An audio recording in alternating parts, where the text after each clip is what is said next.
Okay, another thing that a lot of people are uncomfortable with are digital blocks. I'm going to show you a demonstration on this with the toe. So you got to remember your anatomy. You've got the bony elements coming down through here. Arteries and veins are going to be running down the side on both the medial as well as lateral aspects. So a lot of times you'll see people want to come in and inject straight down. That's not necessarily incorrect, but I get a little concerned about hitting the artery and nerve.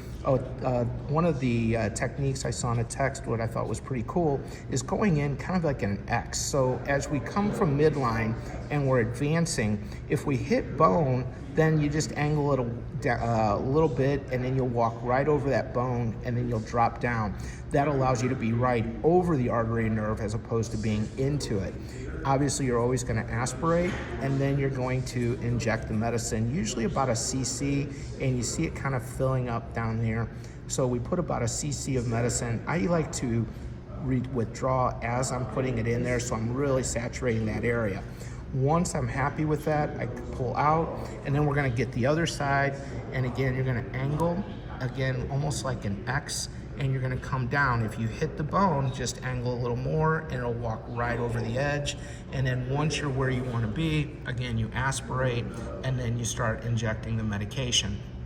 Once you're good with that, you can then pull the needle out, and you typically just let that patient sit and wait, because it's going to take a while for that medicine to infiltrate into that nerve on both sides. And that can be helpful if you have to make if you have to do a wound closure down here, or if you have to do some type of a partial toenail removal, or remove a foreign body. Any of those techniques are reasonable to consider when you're doing a digital block.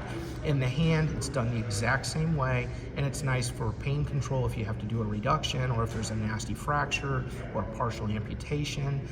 Any of those are reasonable places to utilize a digital block. The technique is the same regardless of which digit you utilize it on.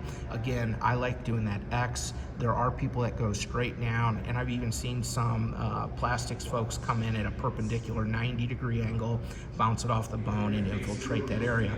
I personally I'm a little more comfortable with doing the X, just because I think it decreases the likelihood of injury to the digital artery or digital nerve.